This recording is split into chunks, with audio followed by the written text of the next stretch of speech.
சென்னை அடுத்த தாம்பரம் மாநகராட்சிக்கு உட்பட்ட குரோம்பேட்டை நியூ காலனி 13வது தெருவில் அமைந்துள்ள புதுவாழ்வு ஜெம்ஸ் பேராலயத்தின் தலைமை போதகர் ஹெச் ஐசக் டேனியல் என்பவர் பல்வேறு விதங்களில் பரிசுத்த வேதாகமத்தை வடிவமைத்து பல உலக சாதனை புத்தகங்களில் இடம்பெற்றுள்ளார்.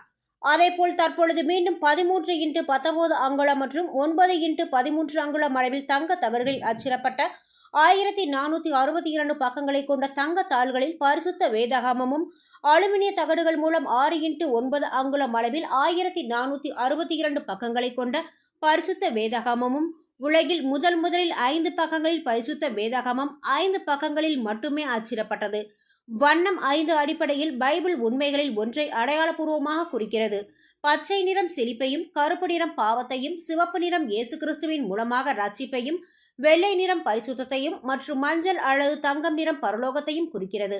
அந்த வகையில் 5 வண்ணங்களில் பரிசுத்த வேதாகமத்தை உருவாக்கி சாதனை படைத்துள்ளார். இந்த 3 உலக சாதனை படைத்த போதகர் ஐசக் டேனியல் அவர்களை அங்கீகரிக்கும் விதமாக யுனிவர்சல் அச்சீவ்மெண்ட் புக் ஆஃப் மற்றும் future Kalam book of record ஆகிய சாதனை புத்தகத்தில் இடம்பெற்று அதற்கான பதக்கங்களையும் வெற்றி சான்றிதழ்களையும் போதகர் ஐசக் டேனியல் அவர்களுக்கு அந்நிறுவனத்தின் தலைமை நிர்வாகிகள் மூலம் வழங்கி கௌரவிக்கப்பட்டது.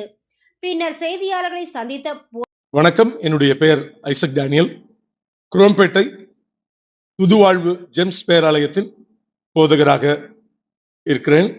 என்னுடைய ஆவிக்குரிய தகப்பனார் பேராயர் தயானந்தன் அவர்களுடைய பிறந்த நாளை முன்னிட்டு இந்த நாளிலே 3 உலக சாதனைகளை செய்திருக்கிறேன்.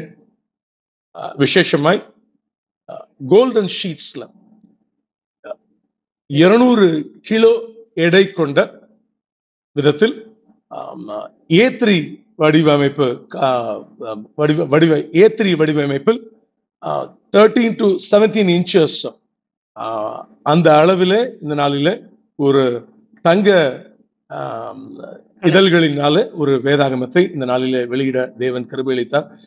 வேதாகமம் சொல்லுகிறது, தங்கத்தை பார்க்கிலும் உலகத்தில் விலை மதிக்க முடியாதது அது பரிசுத்த வேதாகமம். அதனாலதான் அந்த தங்க இதழ்களிலேயே அந்த கோல்டன் ஷீட்ஸ்ல இந்த நாளில முதலாவது ஒரு உலக சாதனையை செய்திருக்கிறேன். அதே போலவே அலுமினியம் பிளேட்ஸ்ல அலுமினியம் பிளேட்டிங்லயே முழு வேதாகமத்தையும் வெளியிட்டிருக்கிறோம். கிட்டத்தட்ட ஒரு 1.5 வருஷ காலமாய் அதற்காக நேரத்தை செலவு செய்து ஒவ்வொன்றும் கம்ப்ளீட் பிளேட்ஸ், அந்த ஒவ்வொரு பக்கத்தையும் வேதாகமத்தினுடைய ஒவ்வொரு பக்கத்தையும் அந்த வடிவமைப்பிலே கொண்டு வந்து அதை கிட்டத்தட்ட 16 வால்யூம்ஸாக அதை வெளியிட தேவன் கிருபை அளித்திருக்கிறார். இந்த உலகத்துல எது அழிஞ்சாலும் அழிய முடியாத ஒரே ஒரு சொத்து இந்த உலகத்துல இருக்குன்னு சொன்னா அது பரிசுத்த வேதாகமம் மட்டும்தான். ஆகவே அதன் அடிப்படையில அந்த வேதாகமத்தையும் வெளியிட்டு இருக்கிறோம். அதே போலவே பலவர்ண பரிசுத்த வேதாகமம், அதாவது 5 நிறங்களில வேதாகமத்தை வெளியிட்டிருக்கிறோம். பச்சை மற்றும் பச்சை நிறம், அதை தொடர்ந்து கருப்பு, சிகப்பு, வெள்ளை மற்றும் கோல்டன். இந்த 5 கலர்களும் 5 விதமான காரியங்களை இந்த உலகத்துல வெளிப்படுத்துகிறது. அதாவது பச்சை அது செழிப்பான ஒரு உலகம். அந்த செழிப்பான உலகத்துல இந்த உலகத்துல பாவமாகிய இருள் வருகிறதுனால அத கருப்பு. இந்த உலகத்துல பாவம் செய்யாத மனுஷனே இல்லை. அதனால அதுக்கு இந்த பரிகாரம்ன்றது ஒண்ணு. அது இந்த உலகத்துல ஆடு ரத்தமோ கோழி ரத்தமோ நம்ம மனுஷன் பாவத்தை நீக்க முடியாது. அதற்காக ஒரே ஒருத்தர் தான் இந்த உலகத்துல பலியாக வந்தார், இயேசு கிறிஸ்து.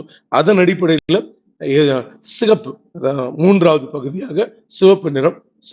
அதை தொடர்ந்து 4வது அதுக்கு கிடைக்கிற ஒரு பிரதிபலன் என்ன? இயேசு கிறிஸ்துவின் ரத்தம் சகல பாவங்களை நீக்கி நம்மை சுத்திகரித்து அந்த வெண்மை, அது பரிசுத்தத்துக்கு அடையாளம். பரலோகம், மனுஷன் 100லும் சாவு 100லும் சாவு போய் சேர்ந்தா அந்த பரலோகத்துக்கு அடிப்படையாக அந்த கோல்டன் ஷீட்ஸ்.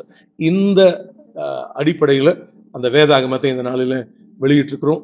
இந்த அழியாத ஒரே ஒரு சொத்து இந்த பரிசுத்த வேதாகமம். அதுக்காக தான் இந்த இதை போல ஏற்கனவே 10 உலக சாதனைகளை செய்திருக்கிறேன். உலகிலேயே மிக சிறிய வேதாகமம் 2.2 இன்ச்சஸ்ல. அதே போலவே உலகத்துல மிக நீளமான வேதாகமம் 11 கிலோமீட்டர்ல. அதே போலவே 31,104 வசனங்களை 31,104 பேர், 10,000 முகமதியர்கள், 10,000 இந்து நண்பர்கள் மற்றும் 10,000 கிறிஸ்தவர்கள் மற்றும் பல மதத்தினரும் எழுதப்பட்ட ஒரு வேதாகமத்தை வெளியிட்டிருக்கிறோம். இப்பொழுதும் அடுத்தடுத்த நிலைகளில இன்னும் 78 மணி நேரத்துல முழு வேதாகமத்தையும் வாசித்து ஒரு உலக சாதனை செய்திருக்கிறேன். அதே போல 20 மணி நேரம் 20 நிமிஷம் நேர் முழங்காலில் இருந்து புதிய ஏற்பாட்டை வாசித்து உலக சாதனை செய்திருக்கிறோம். இன்னமும் அடுத்த சாதனையாக The Bible written by eminent personalities, பிரபலங்களால் எழுதப்படுகிற ஒரு கையெழுத்து வேதாகமம். கிட்டத்தட்ட 20,000 பிரபலங்கள் அதுல எழுதியிருக்கிறாங்க. கலைஞர் கருணாநிதி, இன்னும் புரட்சி தலைவி ஜெயலலிதா அம்மையார், இன்னும் மு.க. ஸ்டாலின் அவர்கள், இன்னும் இதை போல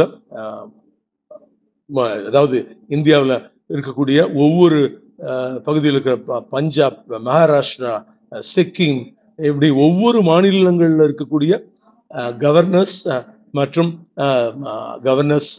அதை தொடர்ந்து இன்னும் சீஃப் மினிஸ்டர்ஸ் எல்லாம் எழுதியிருக்கிறாங்க.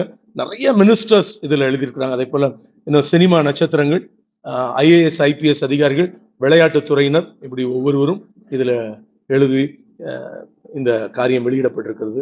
தேவனுக்கே மகிமை உண்டாவதாக.